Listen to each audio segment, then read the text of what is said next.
In the remote Scottish Highlands, Jimmy is watching television with his sisters and cousins when a siren suddenly blares outside. Their aunt quickly shuts the door and warns them to stay put. Fear spreads among the children as they begin to hear panic and noise surrounding the house. Curious and concerned, Jimmy heads to the door and calls for his father, but it only results in the door trembling. Without warning, the door bursts open and terrifying, zombie-like beings known as the infected storm into the room. They immediately pounce on the girls, devouring them before noticing Jimmy, who's hidden behind the door. Taking advantage of the moment, Jimmy flees, but is horrified to witness his mother being attacked in another part of the house. As he runs through the chaos, he helplessly watches his relatives one by one becoming infected. He's fortunate enough to escape the building. Outside, he's met with even more infected and quickly rushes to the church in hopes of finding his father and getting help. But the priest doesn't share his sense of urgency. Instead, he believes the infected are divine intervention, calling this moment Judgment Day. He gives Jimmy his gold cross and tells him to keep his faith strong. Just then, the infected smash through the stained glass windows. Jimmy bolts, but his father stays behind, wanting salvation. The infected overtake him quickly, biting him until he turns into one of them. This devastation is the result of the rage virus. Continental Europe manages to isolate the outbreak, cutting the UK off entirely, leaving it a barren wasteland where only the strong survive. Nearly 3 decades later, a community of survivors lives on Lindisfarne Island, shielded from the mainland by a tidal causeway. Today, a boy named Spike is being prepared to kill his first infected. His father, Jamie, starts the morning cooking breakfast but stops when he hears his ill wife, Isa, collapsing in a bedroom. Both Jamie and Spike rush to check on her. Isa panics when she hears Spike is heading out for his first training session. A short argument follows, but she soon calms down. She suffers frequent memory lapses and confusion, making it hard for her to grasp what's happening around her. Back in the kitchen, Spike meets Sam, who presents him with a new bow. As they head out, the whole town cheers for Spike, encouraging him and wishing him luck. At the town gate, Jenny reminds them of the rules. Everyone who leaves is allowed to return, but if they don't make it back, no one will be sent to rescue them. Too many lives have been lost trying. With that, Spike and Jamie cross the causeway to the mainland. Jamie shares stories from the past, and Spike finds it hard to imagine people once lived far from the sea. They reach a forest by crossing a bridge, always alert for danger. There, they come across a sluggish, infected crawling on the ground with a bird perched on its back. When the bird stops to feed on worms, Spike draws his bow and lands a clean shot to the infected's neck. Another infected comes up behind them, prompting Jamie to kill it with another arrow. The sound draws more infected, and Jamie eliminates another one. But when a fourth appears, Spike asks to spare it. Jamie admires his son's compassion. Still, Spike struggles with the emotions that come with killing. As they continue through the woods, they see some beautiful wildlife. Eventually, they stumble upon a deserted house. Inside, an infected hangs upside down with a bag over his head and symbols carved into his back. Jamie suspects he was once human and deliberately left as bait. Now turned, Jamie urges Spike to kill him, but the creature's thrashing makes Spike freeze. The infected breaks free, startling Spike into firing an arrow that hits its head, ending it instantly. They move on and find a mangled animal corpse on the ground. Spike glances up and notices its head and spine pinned to a tree. Jamie immediately becomes concerned. Only an alpha infected could do that. He urges Spike to pick up the pace and stay silent. When they reach an open field, they come face to face with a horde led by an alpha. Forced to retreat, they sprint back into the forest, with the infected hot on their trail. Even while fleeing, Jamie continues to train Spike, teaching him how to shoot while running and explaining that aiming for the head or heart is key. Back at the abandoned house, they fend off infected with arrows as they search for safety. They discover the attic entrance and climb up, securing it behind them before the infected can spot them. They wait for hours as the alpha lingers outside, refusing to leave. Jamie explains that alphas are larger, more intelligent, and nearly impossible to kill without many arrows. Since they've run out, their only option is to wait. Spike blames himself for missing shots and being afraid, but Jamie praises his bravery on his first mission. Late at night, they spot a figure with a flashlight. Jamie explains it's someone from the quarantine patrol. On the opposite end, a distant fire catches Spike's attention, but Jamie distracts him from it. When Spike eventually falls asleep, he dreams of his mother drowning in collapsing structures. He's jolted awake by Jamie, who tells him the house is shaking and they must leave immediately. They scramble out just in time as the roof collapses. Realizing the noise will draw infected, they rush toward home. Though the high tide has covered the causeway, the water's still shallow enough to cross.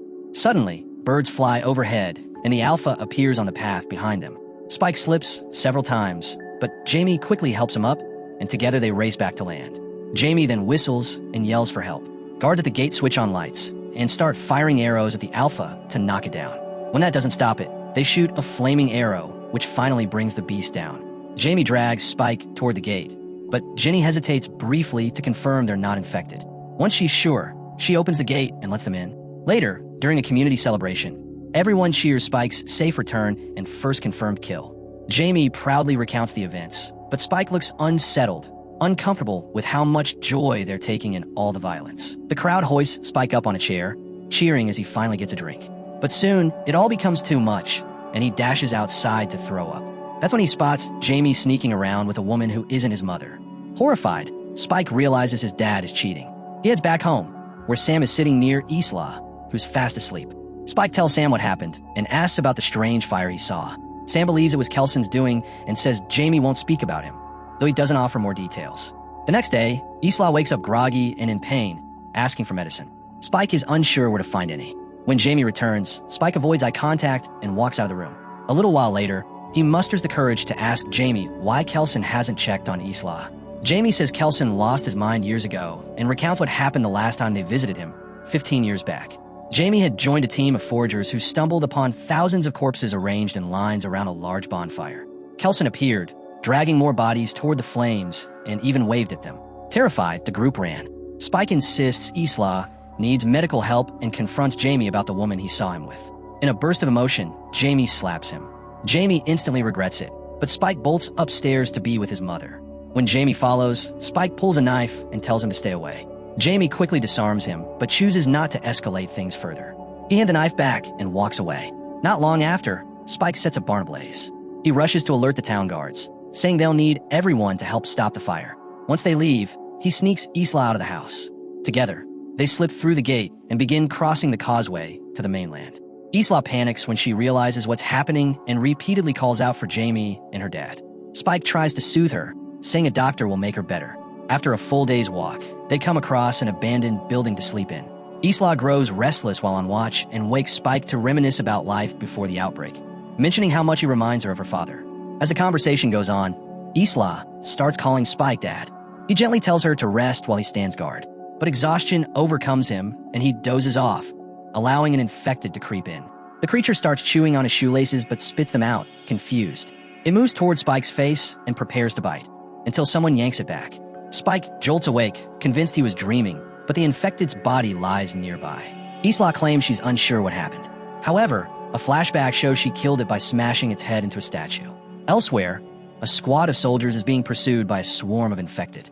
They shoot at the creatures while retreating, but many are injured and running low on ammo. The infected eventually catch up, attacking and infecting several of them. The remaining soldiers are forced to kill their own. Only 3 manage to survive. They reach a tunnel and quickly seal the gate, firing on the infected trying to follow. Once inside, they begin exploring, but an Alpha ambushes them. It grabs one soldier, rips his head off along with his spine, then uses the spine to knock out another. The 3rd soldier holds off more infected before fleeing the tunnel. Meanwhile, Spike and Isla push forward. They continue their journey as Isla's hallucinations worsen. At an old statue, she mistakes Spike for her father and talks to him. Her nose begins to bleed, drawing in an infected, but Spike takes it down with an arrow.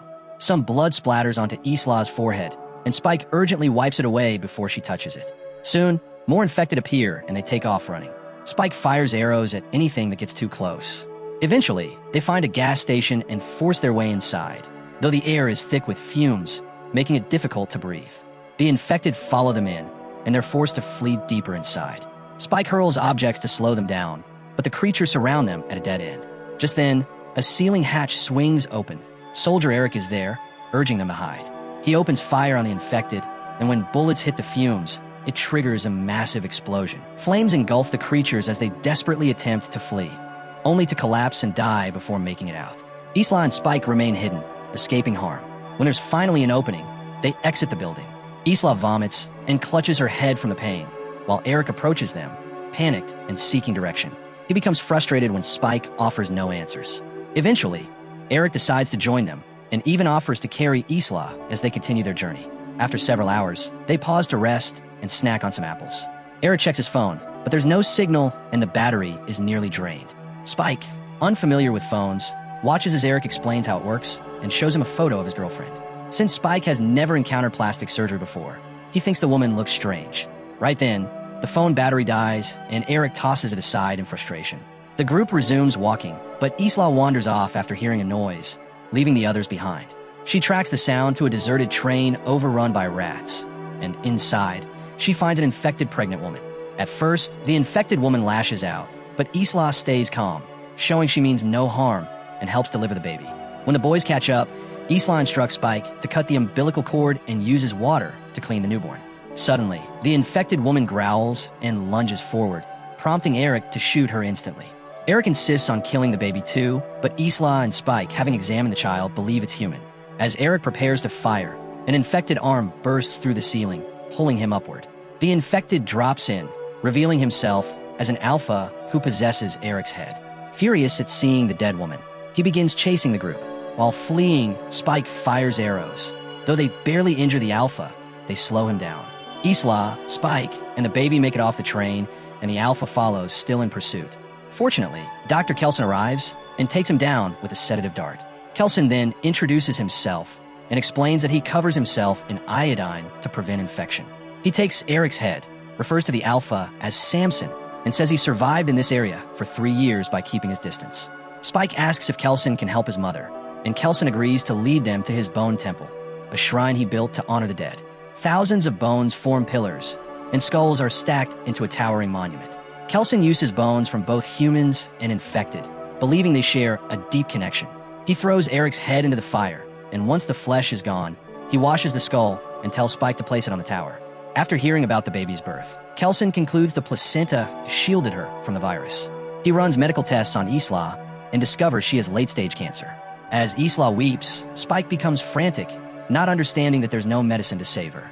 Isla gently reassures him and admits she had suspected the illness but hadn't confirmed it until now. Shielding Spike's gaze, Isla signals to Kelson that she consents to a peaceful death. Kelson explains the ideas of memento mori and memento amoris, urging that we must all remember to die lovingly and at the right time. Isla places the baby in Spike's arms and follows Kelson into the woods, where he ends her suffering. While waiting, Spike recalls his best moments with Isla until Kelson returns with her clean skull. Handing the baby to the doctor, Spike climbs the tower and places Isla's skull at its peak just as the sun begins to rise. By morning, Samson is spotted sprinting through the fields, prompting Kelson to hide the children in a secret pit. Samson locates them and bellows while attempting to remove the lid, but eventually gives up. The group thinks they're safe, until Samson crashes back through the wood, grabs Kelson, and begins shaking and strangling him. Spike grabs one of the doctor's tranquilizer darts and stabs it into Samson's arm, putting him out cold and saving Kelson's life. Later, Spike carries the baby in a basket back to town. He names her Isla and leaves her at the gate with a note for Jenny. When a note reaches Jamie, he reads it and learns that Spike has left and doesn't want to be followed. The letter also explains that Kelson isn't insane and the baby is uninfected. Jamie, overwhelmed, rushes out to search for his son, but the tide is too high for him to get far. 28 days later, Spike is wandering the mainland, surviving on the animals he hunts. When infected appears, he easily takes it down with a single shot. More infected start to close in, forcing Spike to flee. He runs until he reaches a rock wall, blocking the path. Luckily, only one infected follows him, and Spike kills it too. Suddenly, a surprised voice calls out. It's an older Jimmy, still wearing his father's cross. Impressed by Spike's combat skills, Jimmy reveals he now leads his own team. As more infected arrive, the group jumps down from the wall and fights side by side, defeating all the creatures within minutes. They laugh during the battle, clearly enjoying the brutal work. After the fight, Jimmy raises his hand in celebration and tells Spike they should be friends.